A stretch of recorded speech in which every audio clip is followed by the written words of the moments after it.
I'm Catherine Pichon, Director of Elementary Leadership, and we are reading Ways to Make Sunshine by Renee Watson. And I'll be reading Chapter 5. Chapter 5, What Nightlights Are For. Something is on the top shelf in my bedroom closet, and I'm too afraid to open it. I am standing on the stepladder trying to find a place to store the bin that holds my winter sweaters. The closet in my room is smaller than small, so I have to pack up some of my clothes to put away until I'm ready to wear them again. I try one more time to get the bin to fit in my closet, but I can't push it all the way back because there's a tin canister that's in the way. It looks just like the round cookie tin Grandma always has in her kitchen at Christmas time. "Ray, can you come help me?" "Just a minute." It takes more than a minute, but finally Ray comes to my bedroom. "Can you get that down for me?" I point to the canister.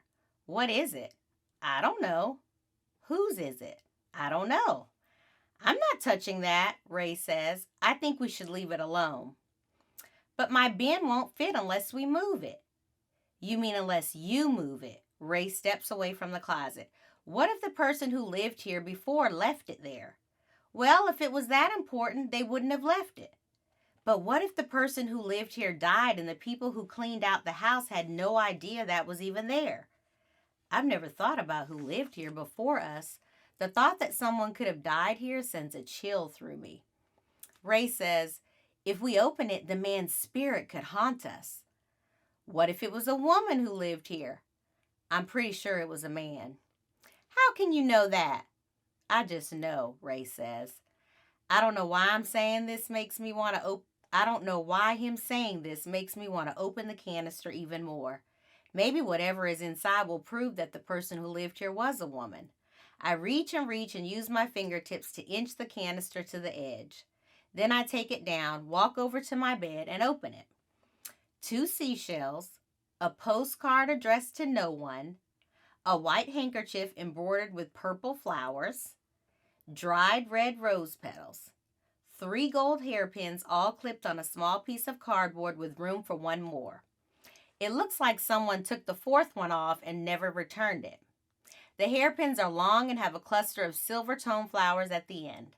They are not everyday barrettes or hair clips. They look like something to wear on a special day for a special reason. "See, the person who lived here was a woman," I say. "You don't know that." Ray steps closer to look at the items. He inspects them and then says, "Why do you think someone saved these seashells?" I shrug. "And why would someone have a postcard and not mail it to anyone?" And then, "I wonder what happened to the missing hairpin." "Maybe she was wearing it when she died." "Ray, stop trying to scare me." Ray laughs an evil laugh. "Stop it, Ray. I mean it." I push Ray and he finally quits teasing me. I make up stories about the things we've found, fun stories that aren't creepy or sad. I tell a story about the most beautiful bouquet of roses the woman was given on her birthday, maybe a big important birthday that marks a new decade of living, like 40 or 50 or 60 or 70 or 80. It had to be an important occasion if she saved some of the petals, I tell Ray. Ray says, just to annoy me, I'm sure. "What are you going to do with all of this?" "I don't know, put it on my dresser maybe. These shells are so pretty, they shouldn't be hidden in a dark closet." "I think you should put everything back the way you found it," Ray says. "You sound like you're scared.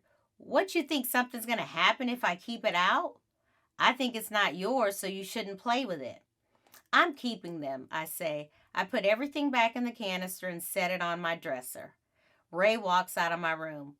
"Don't come crying to me when his spirit comes to haunt you." I close my door, keep setting up my room, and try to forget about everything Ray said. I put the plastic bin of sweaters on the shelf, make my bed, and find a place to hang my nameplate. It's a sign with my name painted in yellow against a purple backdrop. One of the vendors at Saturday Market painted it and gave it to me as a gift. And it wasn't even my birthday or Christmas or any gift-giving day at all. She did it just because. Mom said those are the best kinds of gifts. I think so too. I hang the sign above my dresser. I don't really think about the canister for the rest of the day, not until it's time to go to bed. All day long, I've been so excited about having my own room, and now that it's time, I'm a little nervous to sleep all by myself. I never tell anyone that, though, especially not Ray or Mom. She is in my room helping me get ready for bed. Honey, here's a nightlight for your room, just in case you get afraid tonight. I'm not a little girl anymore, Mom. I don't need a nightlight, I say. Well, maybe just keep it in case it's too dark and you need to see how to get to the bathroom. I'll be fine. I don't need it. Mom says okay and gives me her big mom hug, holding on a little longer at the end. Good night. Love you. I love you too. Mom closes the door and I get into bed. I don't know how long I've been asleep. All I know is that a noise wakes me up. I can't tell where it's coming from. I lie real still, eyes opened wide, and listen for the sound again. Nothing. I turn over my stomach, close my eyes, and try to go back to sleep. The noise comes again. It sounds like knocking or maybe footsteps. Mom? No answer. Mom? More tapping. Ray? Ray, if that's you, you better stop it. You better stop trying to scare me. The tapping continues. Ray? I think back to the tin canister we found, the seashells, the postcard with no note written on the back, the handkerchief and hairpins, the rose petals, hard and frozen in time. Maybe Ray was right. Maybe the spirit of whoever lived here before is angry because we went through her things. Maybe she'll haunt me every night till I put them back where she left them. I'm sorry, I say out loud. I'm sorry for going through your belongings. Just please, please leave me alone. I promise to put them back. I promise. You promise? A voice says. It's louder than a whisper, but still soft and quiet. I scream and pull the covers over my head. Then I hear loud laughter and Ray's voice repeating what I said, mimicking me like a parakeet. I promise to put them back. I promise. He turns the light on and off, making it flicker like we're in a scary movie. Leave me alone. I thought you didn't believe in ghosts. Who were you talking to? Ray, get out of my room. The whole neighborhood probably hears me. Mom calls us from her bedroom. What's going on out there?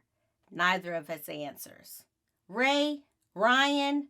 Mom comes to my room, hand on her hips, hair tied in a silk scarf, bathrobe on, no slippers. She looks at me first. What happened? I tell her the whole story, starting with finding the dead woman's things in my closet.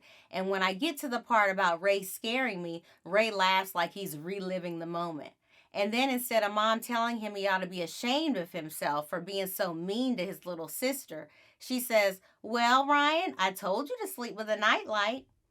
But having a nightlight has nothing to do with Ray being a mean old prankster. Mom goes away, comes back. She walks over to my bed holding the nightlight. This way, Ray will keep out of your room. He can't hide in a room that isn't dark. She plugs in the light, turns it on. Just use it tonight, and if you want to keep it a little longer, you can. Mom flicks a switch on the wall, and now it is dark with just a trace of light making a path along the carpet. Both of you go to sleep. Not another word out of either of you. Mom yawns and walks back down the hall to her room. She doesn't even make Ray apologize, but when he drags out, good night, she yells, Ray! And that's that. He goes to his room and leaves me alone. I lie in bed. The glow from the nightlight is soft like moonlight. I don't really need it, but I'll keep it since it seems like Mom really wants me to have it. I'll keep it if it makes Ray stay out of my room.